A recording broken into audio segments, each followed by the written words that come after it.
Sveiki, mėlieji! Rudenį Šimonių giria Anykščių rajone skamba nuo Danielių kovų garsų. Šie Mikierių girininkijos gyventojai vieni triukšmingiausių. Rudenį dalis jų išleidžiama į laisvę ir pasklinda girioje.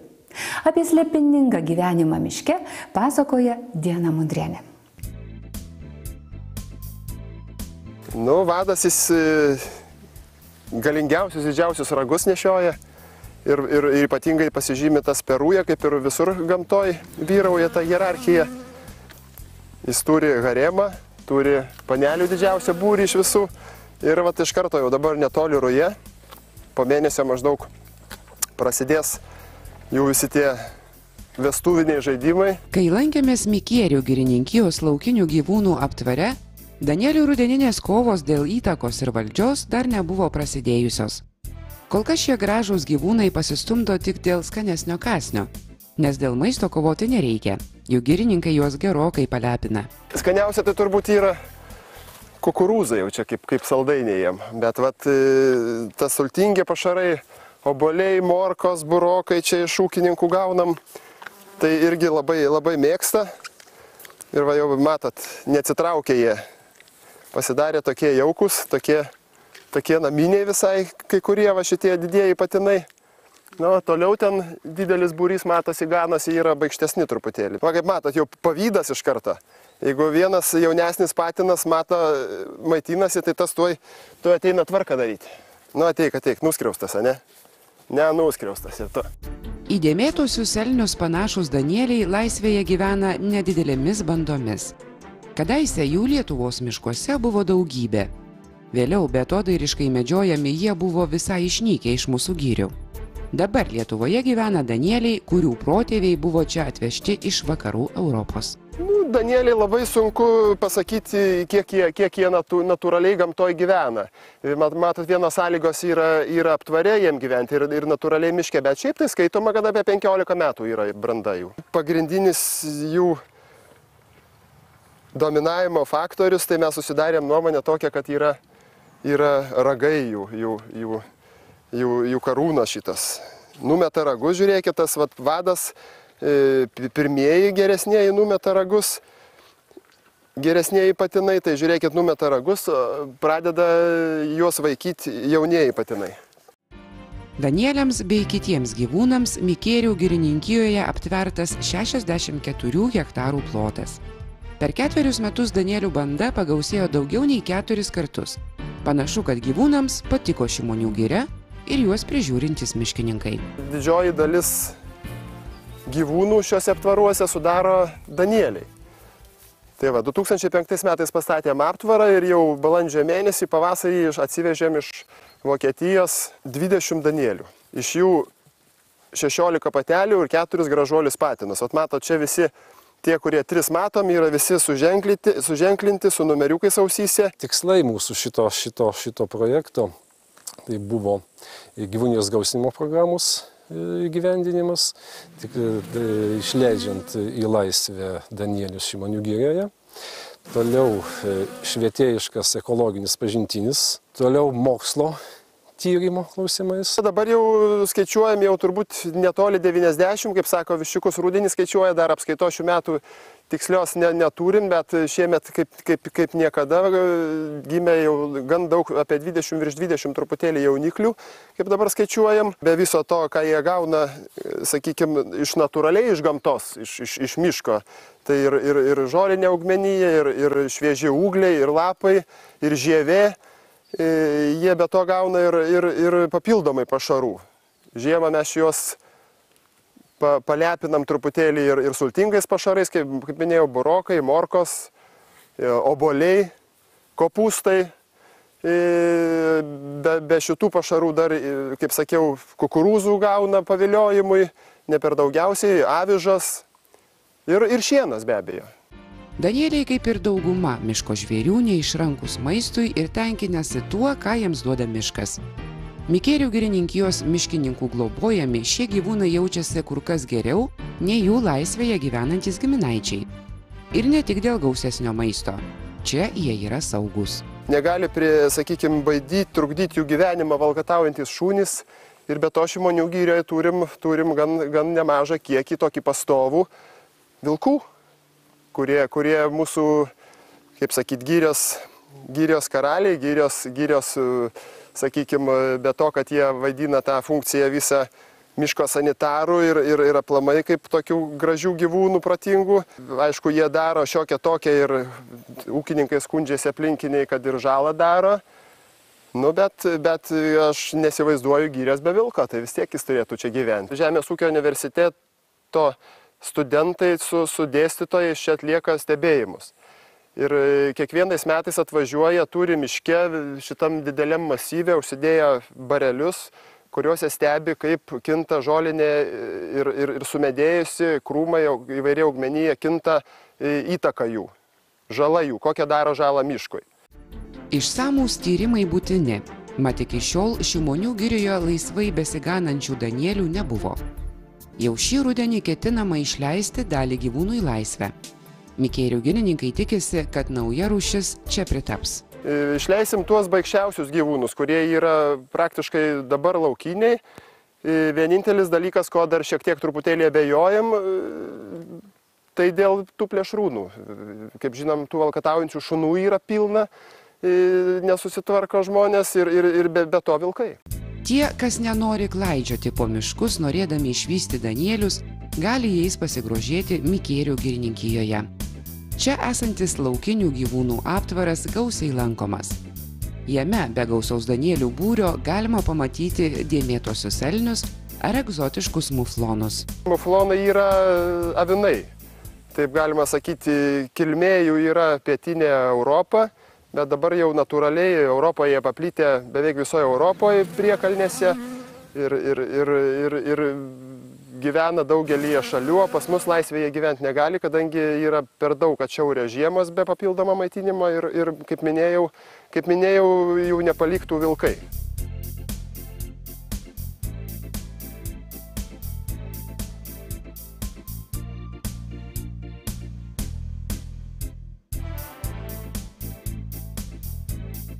Apie 1000 lankytojų į metus tikrai apsilanko ir ypatingai toks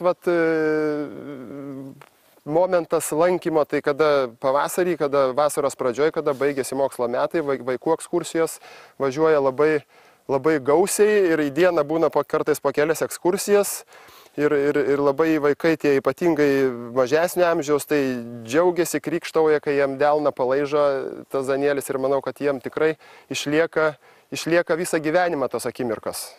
O šiame aptvare gyvena vaikų numylėtinis Henrikas su pačia. Henri! Būtent tokį vardą vaikai suteikė čia jos pasitinkančiam šernui. Labai juos lanko, labai myli, labai nori su jais bendrauti. Yra vienas patinas labai jaukus, nebaikštus, irgi iš rankos valgo. Tai irgi grupės atvažiuoja vaikų, kurie visada nori pamatyti šerną. Tai atrodo įprastas mūsų girių gyventojas, bet visiems labai įdomu. Sotus. Nenori. Va tenai, va toj pusėje dabar. Pagrindinė aptvaro Šimonių girioje paskirtis – laukinių gyvūnų populiacijos didinimas. Tačiau ji puikiai derinama ir su pažintine veikla. Anykščių urėdijos miškininkai norėtų sudaryti dar geresnės sąlygas visiems čia besilankantiems. Tačiau be paramos tai padaryti gana sunku. Reikalinga ir turistams sustoti mašinų stovėjimo aikštelė ir poilsio takai. Be to šitam krašte aptvaro žadam pastatyti, yra jau ir projektas padarytas, apžvalgos bokštą. Šiuo metu vyksta paraiškų surinkimas pagal apželdinimo miškų priemonės.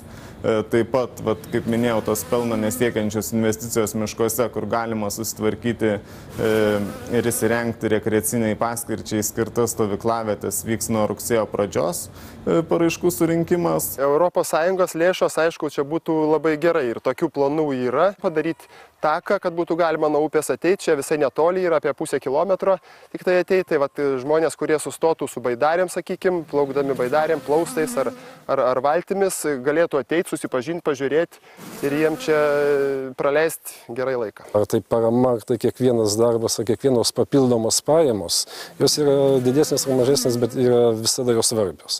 Sakykime, šios krizės metu mums europinė parama, neslepiant, tikrai padėjo.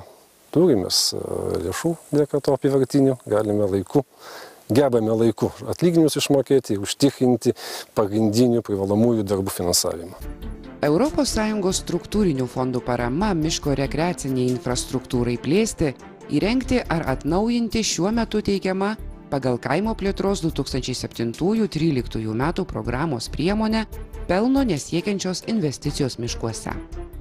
Pagal šią priemonę finansuojama iki 90% visų tinkamų finansuoti projekto išlaidų, o didžiausia paramos suma vienam projektui sudaro beveik 350 000 litų.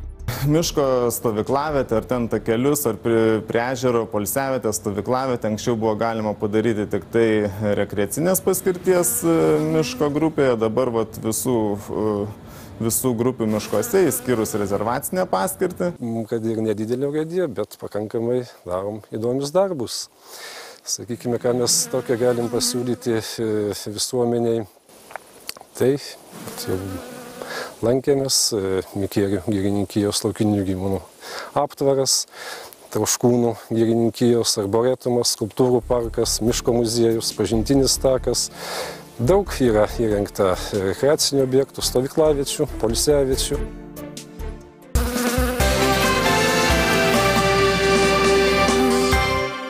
Jūs žiūrite laidą apie ūkį ir bites.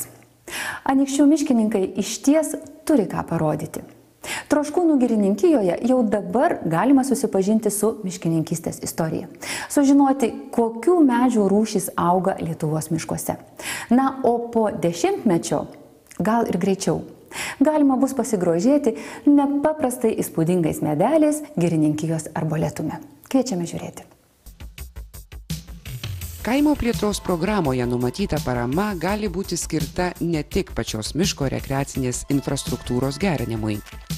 Pagal šią priemonę remiami ir aplinkosaugos, biologinės įvairovės gausinimo, kraštovaizdžio kokybės gerinimo, miško estetinės vertės didinimo projektai, kurių metu plėtojama tokia infrastruktūra. Anykščių miškininkai turi kuo pasigirti. Jie Troškūnų girininkijoje savarankiškai gyvendina projektą, kuriuo siekiama aukščiau išvardintų tikslų. Kad miškininkai ne vien kerta medžius ar kažką tai gražaus parodyti, kad kažką tai padaryti, tai čia urėdui ir būsiam girininkui Algimantui Meškauskui kyla mintis ir buvo pradėtas kurti parkas. Turėtų jisai kažkada, tai po kokių 20 metų jau pradėtis rodytis tas grožis, jau medžiai pasirodyti tikrieji. Čia kol kas tik pradžia. Kiekvienas didesnis ar mažesnis darbelis, jis reikalauja dėmesio rūpesčių. Bet tam jau gyvenam, kad trepsėtume, kad dirbtume, kad būtume įdomus žmonėm, kad būtume patrauklus ir kurtume kažkokią tai dvasinę vertę. Čia bus vyraus dideli medžiai, suvežti iš viso pasaulio, sakykime, šitam kampe daugiau amerikinės rūšis, iš Amerikos, ten šone daugiau mūsiškos bus. Ir jie bus susadinti tokiom grupėm. Čia yra dabar, kaip matot, pasadinta beržai, eglaitės. Tai yra fonai, sudaryti fonai, kad tos medžius temptų aukštyn, kad jie neaugtų įsikeroję, nes jie nebus labai tankiai pasadinti. Ir sudarytų tą mišką paklotę, pradės augti, jie sulaiko šitie beržiukai ir eglaitės įsikirs. Ir tada, pasirodys tas tikrasis parko grožis. Ir padarytas tam tikras erdvės, kad iš kitur viskas matytųsi gražiai. Medžiai ir žemesni augalai čia sodinami pagal specialiai parengtą projektą. Visa erdvė suplanuota ir medžių rūšys parinktos taip, kad augdami jie nestelbtų vieni kitų. O kai kurie paunksnę mėgstantys medžiai bus pasodinti vėliau, tuomet, kai ūgtels jų kaimynai. Ypač savaitgalis tai tuščia niekada nebūna. Pastoviai kas nors visą laiką lankosi. Gal dabar jau truputį apsimušė, jau sakykime, sumažėjo. Taip iš pradžių, čia pernai metais, tai visi, kas giminės atvažiuoja pas Troškūniečius, visi veža čia parodyti, visi atvažiuoja, visi ateina, apeina, pasižiūri. Žiūrėk, kada neatvažiuok savaitgalį, visą laiką čia žmonių pilna. Kada pavartai atsiliepimų knygą, ten galbūt nesurašo žmonių kiekio, bet jau galima skaičiuoti beveik 11 užsienio kalbų parašyti atsiliepimai. Tai reiškia, esam žinomi jau ne tik Lietuvos lankytojai, ne tik Lietuvos žmonėms. Tai va tas pensilvaninis klevas ir yra. Vat matot, koksai lapas jo nėra toks panašus kaip klevo. Nu, jis turi panašumą, bet ne visai toks. Troškūnuose kuriamą arboretumą papuoš ir medinės tautodalininkų sukurtos skulptūros. Pradžia jau yra. Pernai plenero metu Anykščių miškuose augę ąžuolai jau pavirto miško dvasiomis ir gyventojais. Nu, va, pavyzdžiui, va šitas, va. Kaip jums atrodo, jums iš akės, ką jūs galvojat, kas čia galėtų būti, kas čia norėtų pavaizduoti? Anas. Gal koks vėjas? Nu, va, kaip tiksliai atspėjat iš karto. Tai yra mintis buvo vėjas. Tai yra visi tai kas mums miške padeda. Vėjas išnešioja sėklas, prajudina viską, kartais ir pavarta miškas, tai va vienas iš faktorių yra vėjas miške, tai va jisai ir pavaizduotas. Nemuš žalčio, saulė verks. Čia yra liaudės išmintis. Čia yra miško dvasia. Nu, jinai va čia šaukia garsiai įsižiojęs, kad šiukšlina miškus. Taip įvertino tautodilininkas, pasakojo, ką iš čia norėjo pavaizduoti. Mes jam palikam patys tariausią ąžuolą. Tai pirmas pasižiūrėjęs, sako, klausyk girnikė, ką tu medžio neturi, aš iš slieką nedrošiu. Teka važiuoti ieškoti sausą ąžuolą, varytis techniką galingą iš toli, kol jį paėmėm, čia galingas, apie 6 tonas sveria. Visai šalia Troškūnų girininkijos driekiasi ir pažintinis takas. Čia nedidelėme plote galima pamatyti, kaip auga ir keičiasi skirtingų rūšių miškas. Visi medžiai čia parinkti tokią vietą gerą, dėkinga pasitaikė, kad visokių rūšių medžių yra. Pereinant kilometrą atstumų galima viską rasti, kas pas mus auga, pagrindinės rūšys. Tai va, čia va jaunimas padėjo, mums čia buvo gražiai padaryta kažkas tai. Šiaip sakau, iki šiol nelietė, kiek metų, pirmą kartą toks atvejis, kad šitaip išlaužytų. O štai šio traktoriaus padaužos taip lengvai nepajudins. Kadaise jis talkino miškininkams, galėjo atlikti nemažai funkcijų. Dabar tokius traktorius pakeitė kur kas modernesnė technika. Sunkiai valdoma, sunkiai technika. Jeigu pamainą atlaikydavo nesulūžus, tai čia būdavo jau rekordas. Bet jinai veikia dar? Šiaip jisai veikiantis, jis labai nedaug jam trūksta, galima labai greitai prikelti. Sunkumas nerealus su juo dirbti. Vairas neveikia, amžinai nesivairuoja sunkiai, viskas lūžta, tie vikšrai trunka, krenta, karėliai gamina jos. Aišku, yra dabar nauji patobulinti, bet ir tokius lygiai mačiau gamina. Čia yra miško sodinimo mašina. Čia sėdėdavo 2 žmonės, šitas ratas sukasi, plūgas prarė vagą ir įdeda eglutę ir sodina ir šitie ratai užspaudžia. Ir su technika sodinimas vyko. Aišku, vyksta ir dabar toksai pats, tik tai biški tobulesnė technika jau. Dabar šie įrengimai Troškūnų girininkijoje įkurto muziejaus dalis. Miškininkai sako, kad per vėlai susigriebė. Jei būtų žinoję, kad kada nors įkurs muziejų, dabar miškų technikos ekspozicija būtų didesnė. Ką dar pavyko mums išsaugoti, truputį nespėjom, nes prieš, kai pradėjom kurti, tai prieš gal kokį pusę metų buvo didelis valymasis ir viskas išvažiavo metalo lūžant. Ką galmėja parodyti čia, išeksponuoti. Anykščių rajone pakankamai daug yra lankomų objektų, bet turbūt visi tie objektai susikaupia yra mieste arba prie miesto. Tai yra Arklių muziejus garsus pakankamai Europoje, tai yra rašytojų muziejai, Antano Vienuolio Žukausko, Biliūno tėviškė, Savojo geležinkelio muziejus. Mums kilo mintis, kad vis tik tai tas kraštas, Troškūnų pusė link į Panevėžio, kad ir Mikėrių pusė, mažiau, arba iš viso nebuvo tokių objektų, tarkim, galbūt Troškūnų vienuolynas lankomas ir be abejo Sigučio Belevičiaus Straupio botanikos daržas. Tai kilo mintis pradėti nuo mažų darbelių, pradėjom rengti prieš gerą 10 metų miško muziejų, sukaupti tam tikras kolekcijas, vėl pažinimui gamtos, gyvūnijos. Čia mes atėjom dabar į mūsų muziejuką, kol kas nedidelis jisai, pradžia. Čia susirenka vaikai pasižiūrėti miško žvėrelių, kitokių dalykų, kas vyksta miške. Labiausiai įspūdingiausias, tai visiems palieka patį didžiausią įspūdį, tai mūsų vilkas. Čia yra medžiotojas padovanojo, padarė iškamšą ir tiesiog įspūdingai. Visi įsimena ir visi pamata. Baisiai nustebę būna, kad jis iš tikrųjų toks didelis. Miškininkų muziejus įsikūrė 1926 metais statytame girininkijos pastate. Kol kas ekspozicija nedidelė, bet pildoma vis naujais eksponatais. Čia sukauptas ir puikiai išsilaikęs girininkijos archyvas. Troškūnų girininkas tikina, kad net dabar galima būtų lengvai sužinoti, kur ir kokie darbai jo vadovaujamoje girininkijoje buvo atliekami tarpukariu. Čia visokiais būdais bandom rinkti kolekciją. Yra jauniem miško bičiuliam paskelbta, papasakota, kaip išsaugoti, jeigu randa negyvus paukščius, žvėrelius, krytusius, mašinų suvažinėtus. Ir paskui darom iškamšas tam, kad galėtų pamatyti atėję, kaip kas atrodo. Čia yra visos vietinės rūšės, visi pas mus sutinkami, kurie pakankamai reti. Sakykime, vištvanagis, raudona knyga labai jau retas. Mažasis erelės verksnys nebe toks retas, jau yra pas mus. Baltųjų kiškių turim, tikrai neišnykę ir nematau aš sumažėjimą, didėja tik tai su laiku. Gan dažnai sutinkam medžioklėse. Tų pačių vilkų yra ir žalos ūkininkam padaro, išpjauna vis veršius. Taipogi dabar labai jau pradėjo pas mus apsigyveno lūšis. Pastoviai gyvena gal jau net ir nebe vieną šeimyną. Taipogi čia medienos pūdytojai, kempinės, literatūra apie miškus, vabalai gyventojai pagrindiniai. Kenkėjai pagrindiniai, kurie čia mums daugiausia žalos pridarė, čia tas tipografas žievėgraužis, kurie eglynus tiesiog 10 hektarų nudžiavino. Parama pelno nesiekiančioms investicijoms miškuose pagal kaimo plėtros 2007-2013 metų programą gali naudotis ir privačių miškų savininkai, ir valstybinių miškų valdytojai. Pastarieji kol kas šiek tiek pirmauja pagal pateiktų projektų skaičių.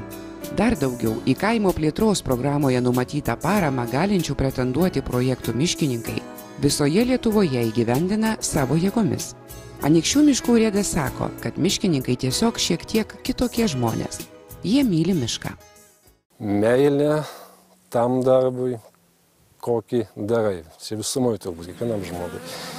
O miške tai reikia jautresnės sielos, daugiau subtilumo, daugiau žinojimo, kad vis tiek miškas turi savo tam tikrų specifikų, nepažįstant medžio augimo sąlygų, nežinant medžio savybių, nežinant, turbūt rezultato ne visada galima tikėtis.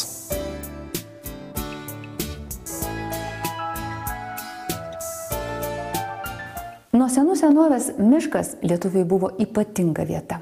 Besinaudojantis kaimo plėtros programos parama žinom, investicijos į mišką jo vertę padidina kelissyk. Ir ne tik piniginė išraiška. Sutvarkyta poilsio aikštelė, pasodintas medelis, ugdo ir moko gerbti mišką, kaip tai darė mūsų protėviai. Tiek žinių šioje laidoje, susitiksime kaip visada šeštadienį 9 val. Ryto. Gero savaitgalio. Europa investuoja į kaimo vietovės. Projektą remia Europos žemės ūkio fondas kaimo plėtrai ir Lietuvos Respublikos žemės ūkio ministerija.